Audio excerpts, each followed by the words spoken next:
happened again yesterday. And honestly, it was so frustrating.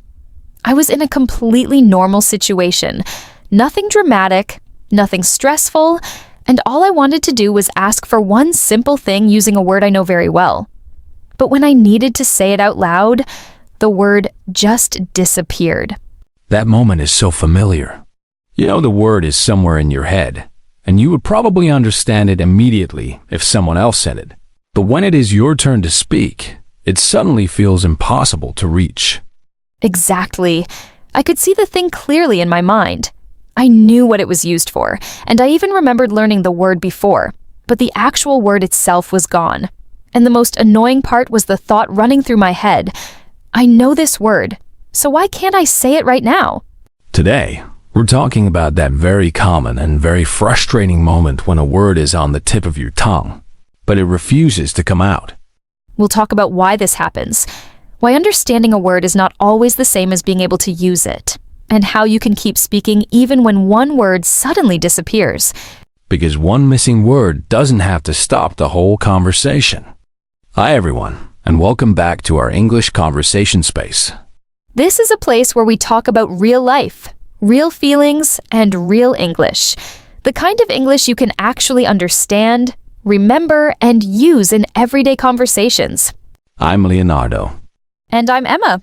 In every episode, we have a natural English conversation for learners at B1 and B2 level. We talk about situations that English learners experience not only in lessons, but also in real life, at work, while traveling, while meeting new people, or during simple everyday moments that suddenly feel more difficult in English. And our goal is to help you build English that feels useful, personal, and connected to your real life. Not only English that looks good in a notebook. If you want to learn English with us step by step, make sure to like this episode and follow or subscribe to our channel so you don't miss the next conversations. It really helps us create more episodes like this, and it also helps you stay consistent with your English practice, especially if you want to make English a normal part of your week. At the end of each episode, we explain useful phrases from the conversation so you can understand them clearly and start using them in your own English. Today's topic is something very common, but also very annoying. Forgetting words you actually know. Not words you never learned, because that would be easier to understand. Today, we're talking about words you recognize, words you understand, and words you may have seen many times before. But then, in a real conversation, when someone is waiting for your answer, the word suddenly disappears and you feel stuck. Default texts. So today we'll talk about why this happens, what it means, and how to handle it in a calm, practical way. Because one missing word doesn't have to end the conversation. Exactly. Let's begin. So, Emma, tell me what actually happened yesterday. What was the word you couldn't remember? Okay, but I need you to promise not to laugh too much, because the word was not difficult or impressive. It was one of those everyday words that makes the whole situation even more embarrassing because you feel like you really should know it. Now I'm curious, but I promise I'll be kind. The word was receipt. Receipt? Yes, receipt. I know this word. I've seen it in shops, in emails, in apps, in English lessons, everywhere. If someone showed me the word and asked what it meant, I would know immediately. So the word was familiar, but it was not available when you needed it. Exactly. I was in a shop, I paid for something, and I wanted to ask, "Can I get a receipt, please?" It should have been a very simple sentence, the kind of sentence you can use in real life without thinking too much. And what did you actually say? I looked at the person and said, "Can I get the small paper after buying something?" And while I was saying it, I knew it sounded strange, but I also couldn't stop because I had already started the sentence. Honestly, that is not as bad as you think. It was not elegant, but it was clear, and the person understood what you meant. They did understand, yes. They smiled and said, "A receipt?" And the moment they said the word, I felt this mix of relief and frustration because I thought, of course receipt. I knew that. Why didn't my brain give me the word 10 seconds ago? That exact moment is very important. If you recognize the word immediately when someone else says it, That means the word is inside your memory. The problem is not that you don't know the word at all. So, what is the problem then? Because in that moment, it really feels like my English has disappeared. The problem is access. Your brain has the word somewhere, but in the pressure of a real conversation, it cannot find the word quickly enough. Access.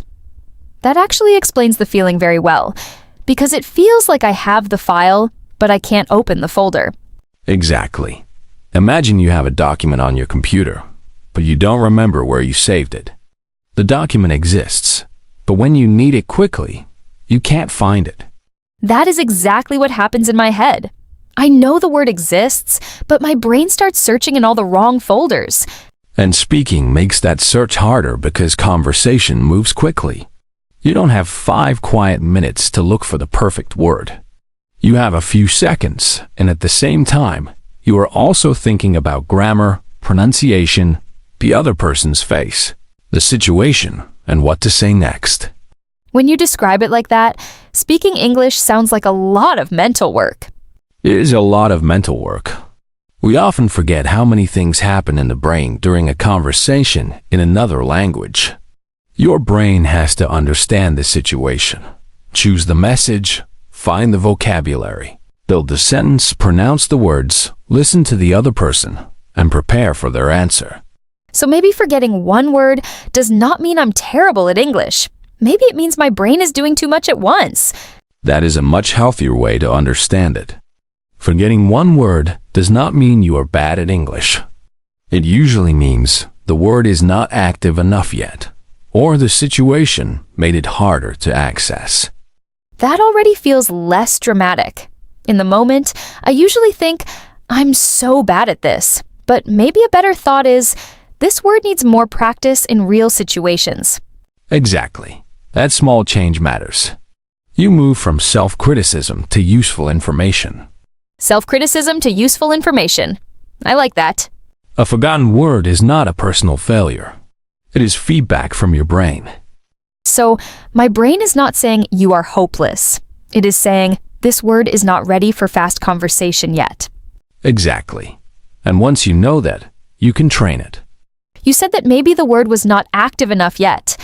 I think we need to explain that, because many learners probably feel the same thing. They understand a lot, but when they speak, they suddenly use only simple words. That is the difference between passive vocabulary and active vocabulary.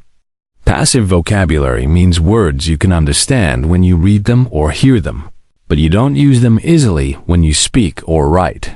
So, if I hear the word receipt and I understand it immediately, it is in my passive vocabulary. Yes, it is familiar to you and your brain recognizes it. But active vocabulary is stronger. Active vocabulary means words you can use by yourself. You can find them quickly, put them into a sentence, and use them naturally in a real situation. So yesterday, receipt was passive for me, but not active enough. I knew it when someone said it, but I couldn't produce it myself. Exactly. And that is extremely common. Many learners have much more passive vocabulary than active vocabulary. That makes sense because I can watch a video in English and understand many words, but when I try to speak, I suddenly use the same simple words again and again. That happens because those simple words are very active. Your brain knows how to reach them quickly because you have used them many times. So words like good, bad, nice, thing, go, do, and make are easy for my brain because they are already on the main road. Exactly. They are like roads you walk every day, so your brain can find them easily. But other words may be like small paths in a forest. They exist, but you haven't walked there enough times yet. That is a really good image. The path exists, but it is not clear enough yet. And every time you use the word in a real sentence, the path becomes clearer. So, if I want to make a word active, I need to use it, not only recognize it. Yes, recognition is the first step, but speaking needs more. Speaking needs active access. Can we give another example? Maybe a word that many learners know, but don't always use easily. Sure. Let's use the word appointment. Many learners understand it when they hear it, especially in sentences like doctor's appointment or business appointment. But to make it active, you need to practice using it in sentences you might actually say. So instead of only learning appointment, I should practice. I have a doctor's appointment tomorrow. I need to cancel my appointment. Or, can I make an appointment for Friday? Exactly. Now the word is connected to real situations, and your brain understands how to use it. That feels very different from just writing one word and one translation in a notebook. Because a word alone is often weak. A word in a sentence is much stronger. A word alone is weak, but a word in a sentence is stronger. That sounds like something I need to remember. It is one of the most important vocabulary ideas. If you want to speak more easily, don't only ask, "Do I know this word?" Ask, "Can I use this word in a sentence?" That question changes everything, because sometimes I know the meaning, but I can't use the word. And that is where the real work begins. I also think this explains why people feel disappointed. They spend a lot of time learning vocabulary, and then they still can't speak the way they want. Yes, because learning vocabulary for recognition is not the same as learning vocabulary for conversation. So, if someone understands English videos but struggles to speak, it doesn't mean they learned nothing. It means their passive vocabulary is bigger than their active vocabulary. Exactly. And that is not a disaster. It is a normal stage. A normal stage, not a personal failure. Yes, that distinction is important. I like this because it gives learners hope. If a word is passive, it can become active. Exactly. You don't need to start from zero. You need to move the word from "I understand it" to "I can use it." And that feels possible.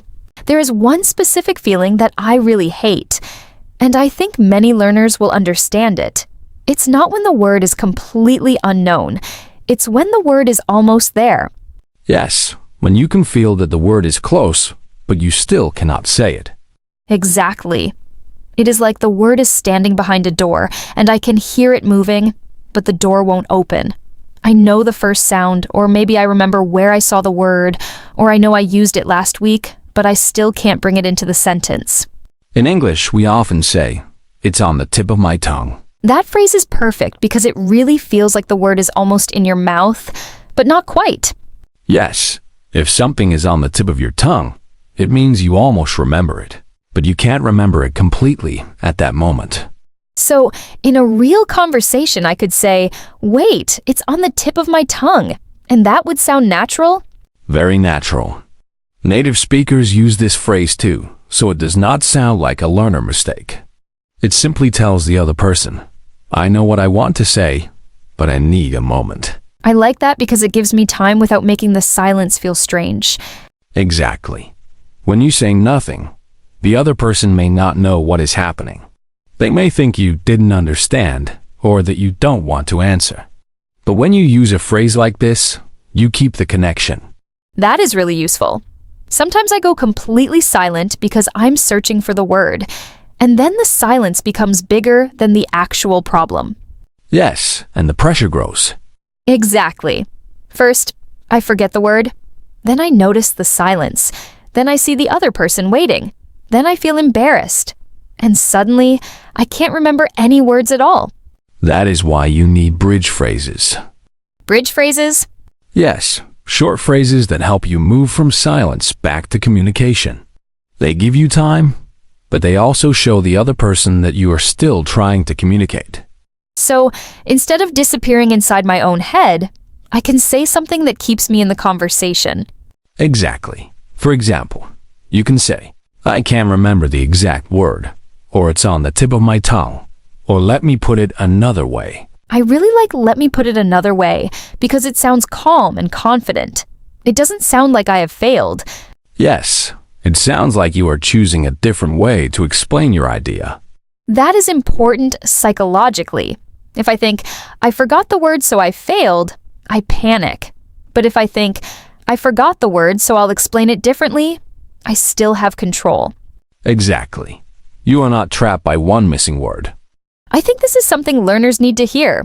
The problem is not always vocabulary. Sometimes the problem is not knowing what to say when vocabulary fails. That is a very important point. You don't only need more words. You also need strategies for the moments when words are not available. So I don't need a perfect memory, I need flexible language. Yes, flexible language helps you stay in the conversation, even when your brain doesn't give you the perfect word immediately. That feels like a real speaking skill. It is, and it is a skill you can practice. Let's talk about this strategy more because I think it is one of the most useful parts of this episode.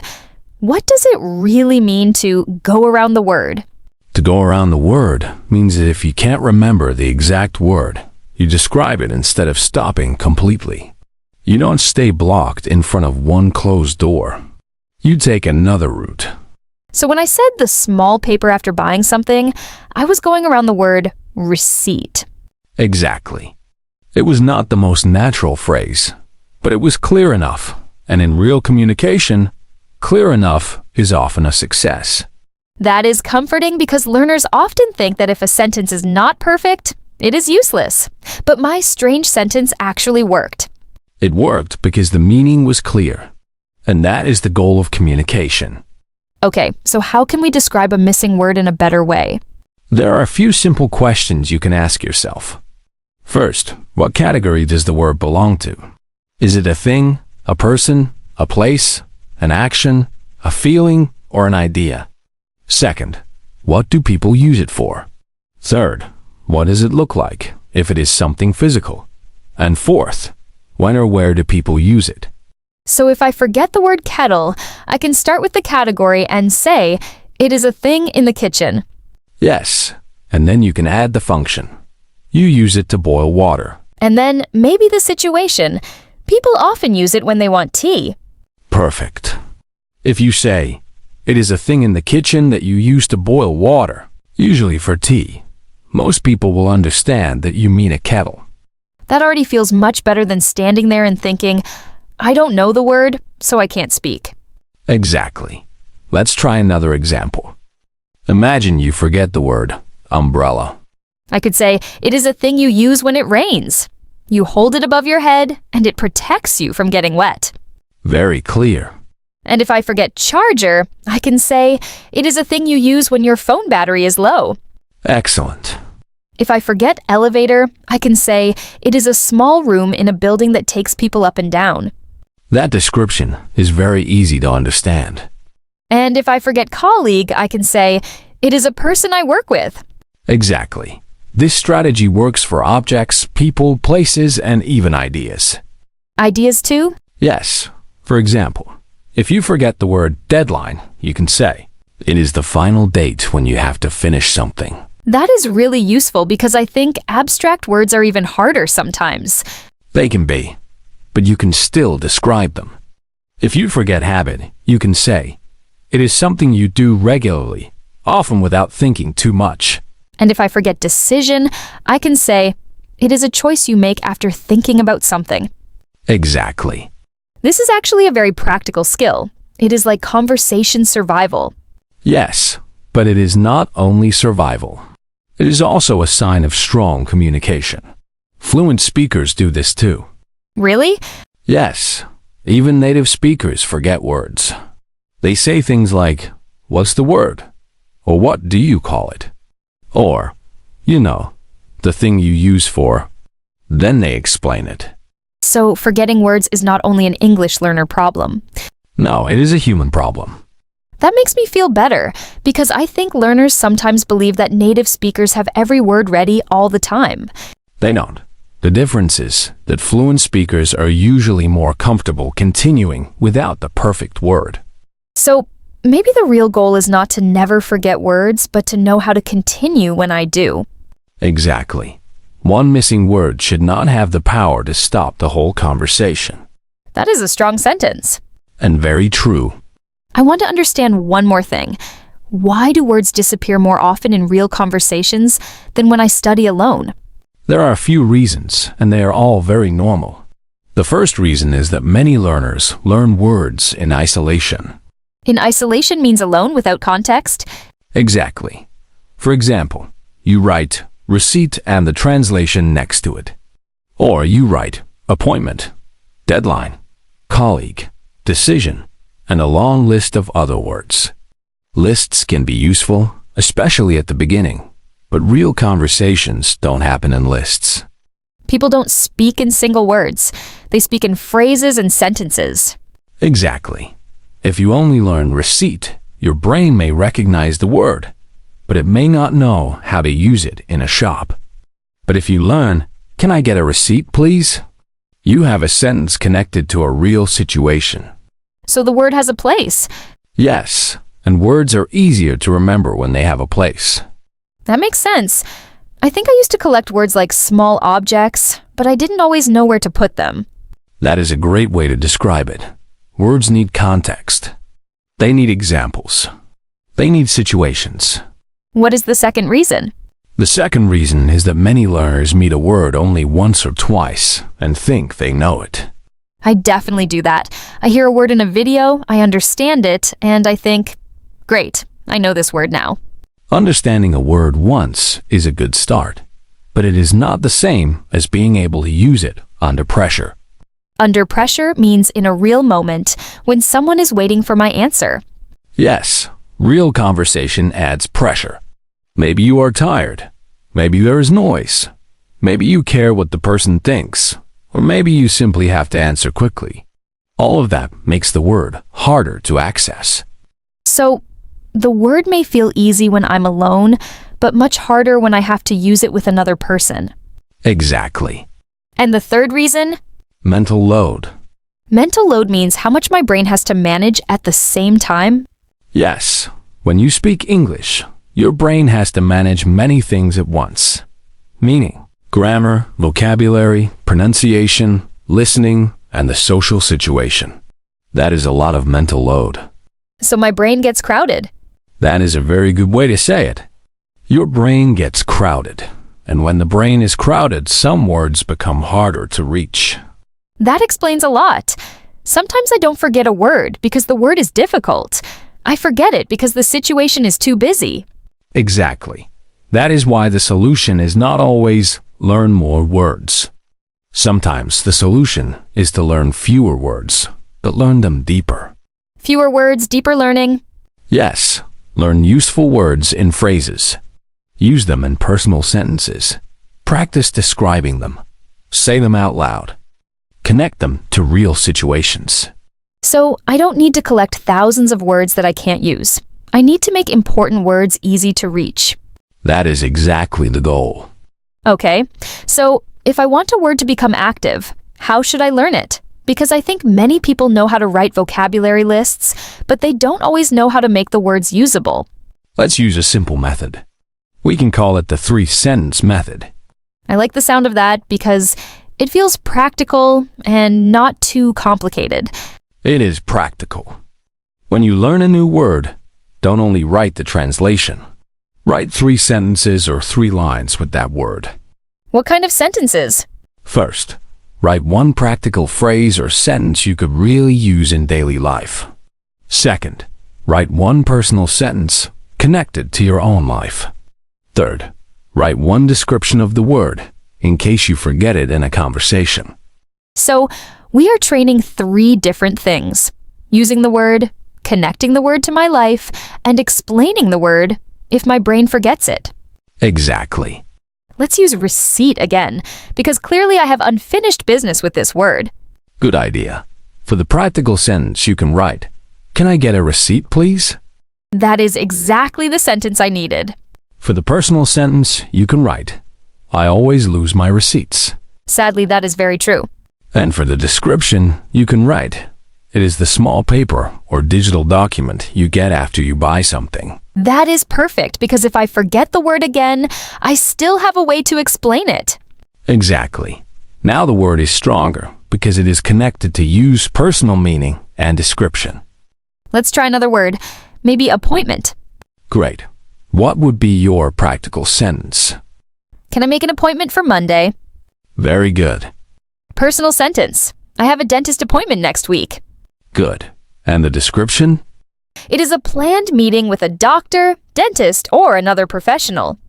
Excellent. This already feels much better than just writing appointment and the translation. It feels like the word is becoming part of real life. That is exactly what should happen. You are teaching your brain where the word lives. The word has a home. The word has a home. I really like that, because a lonely word is easy to lose, but a word with a home is easier to find. That is beautifully said. I used to make long vocabulary lists. They looked beautiful because I used colors, highlighters, little stars, and sometimes even different notebooks for different topics. That sounds very organized. It looked organized, but when I needed to speak, many of those words were not available. They were sitting nicely in my notebook, but they were not ready in my mouth. That is the difference between collecting and activating. Collecting and activating, that is important. Collecting words means you store them somewhere. Activating words means you train your brain to use them.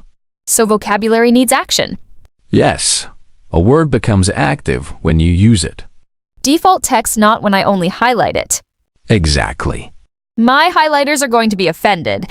They can still help, but they are not enough. Fair. Beautiful colors. Very little speaking. That was my old method. Default text. That could be the title of a very honest book about language learning. I would probably write it in 3 colors. Of course you would. There is one more important idea connected to all of this. Don't learn words alone. Because we don't speak in single words. We speak in phrases, chunks, and natural combinations. Exactly. A chunk is a group of words that often go together. And chunks are very helpful because they give your brain ready-made pieces of language. Ready-made pieces. That sounds useful because when I speak, I don't want to build every sentence from zero. Exactly. For example, instead of learning only the word decision, learn the phrase make a decision. Right. Instead of learning only mistake, learn make a mistake. Instead of learning only break, learn take a break. Exactly. Instead of only attention, learn pay attention. Yes. These natural word combinations are called collocations. Collocations, words that like each other. That is a very friendly way to explain it, and honestly, it works. I think this explains why I sometimes know a word, but still don't know how to use it. For example, I know the word advice, but then I'm not sure if I should say give advice, make advice, or say advice. Exactly. The word alone is not enough. You need to know its common partners. With advice, you can say give advice, ask for advice, or take someone's advice. So, with question, I should learn ask a question and answer a question. Yes. With photo, I should learn take a photo. Exactly. With problem, I can learn solve a problem or deal with a problem. Very good. This feels like a smarter way to learn because I'm not just collecting vocabulary. I'm collecting language that is ready to use. That is the point.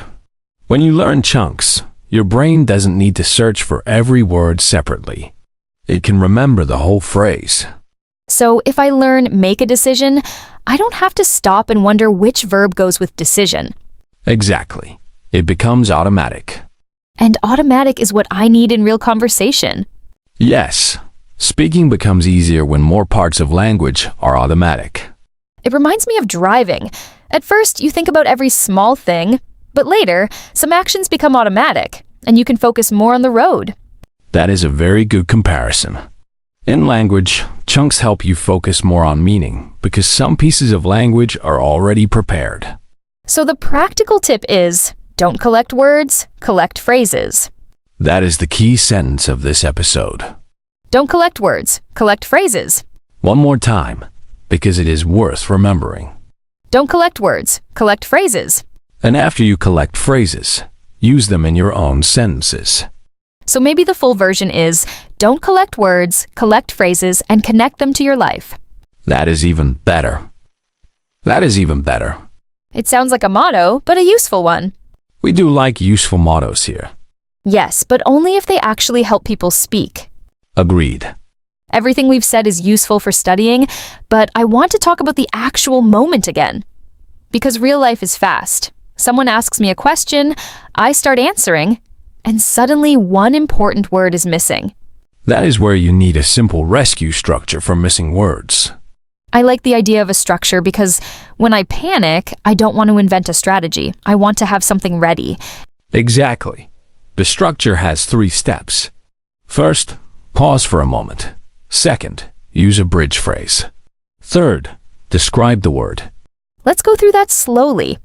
Step 1 is pause, and I think this is harder than it sounds because silence can feel uncomfortable. It can, but a short pause is normal in conversation. People pause when they think, even in their first language. A pause does not mean you failed. It means your brain is working. So I don't need to fill every second with nervous sounds or apologize immediately. No, you can take a small breath. Give yourself 1 second and then continue. Okay, step 2 is a bridge phrase. Yes, a bridge phrase tells the other person what is happening and gives you a little time. You can say, I can't remember the exact word, or it's on the tip of my tongue, or let me put it another way. I also like, I don't know the word in English, but I mean... That one is very useful, especially when you can explain the idea. These phrases feel helpful because they keep me present in the conversation. Instead of freezing silently, I'm still communicating. Exactly. And then step 3 is description. Category, function, appearance, or situation. Yes, let's practice. Imagine you forget the word, charger. I can say, I can't remember the exact word. It's a thing you use when your phone battery is low. Perfect. And then the other person will probably say, a charger? Yes. And I can say, yes, a charger. Conversation saved. Exactly. Let's try elevator. I can't remember the exact word. It's a small room in a building that takes people up and down. Excellent. Let's try something less physical, like deadline. Good idea. Let me put it another way. It's the final date when you have to finish something. Very clear. This is actually powerful because it works with objects, people, places, and ideas. Yes, and it gives you recovery skills. Recovery skills. I like that phrase. It means I can come back after something goes wrong. Exactly. A recovery skill helps you continue after a missing word, a mistake, or a misunderstanding. I think this is important because many learners only practice perfect answers. But real conversations are not perfect, so we also need to practice recovery. That is very true.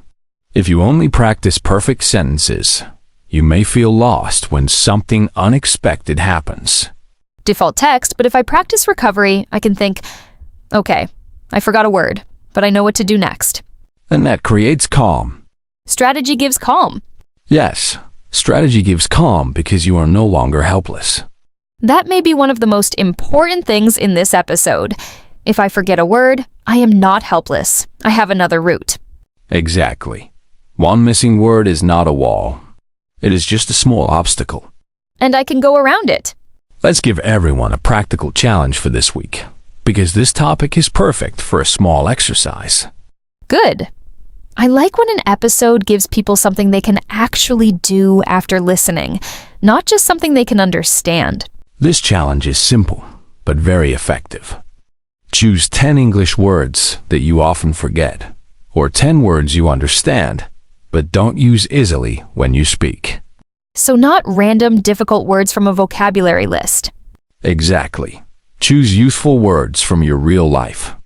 Words you meet at work, while traveling, while shopping, when making appointments, or when talking about your day.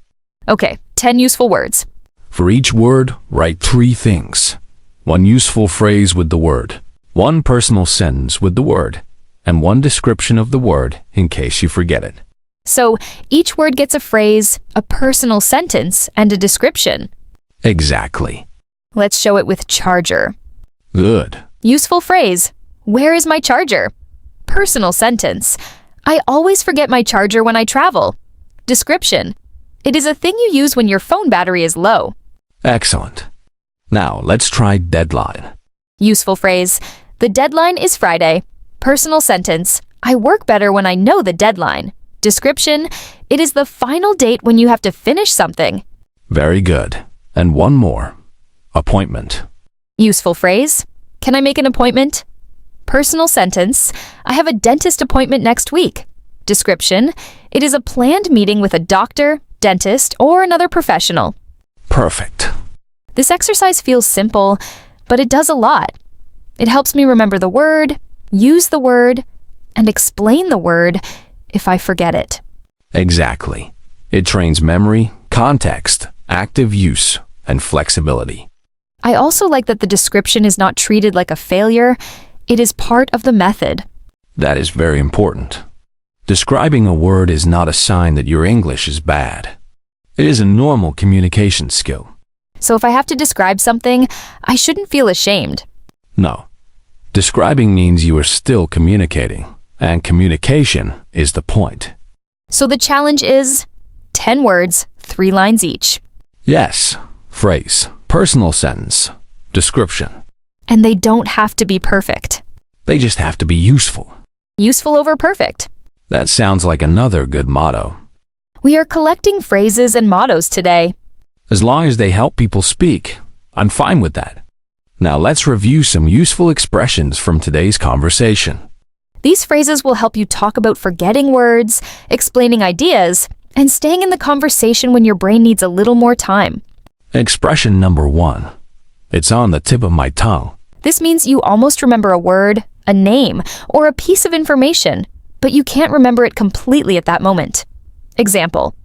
Wait, I know this word. It's on the tip of my tongue. Expression number 2. I can't remember the exact word. This is useful when you know the idea, but you can't find the specific word. Example.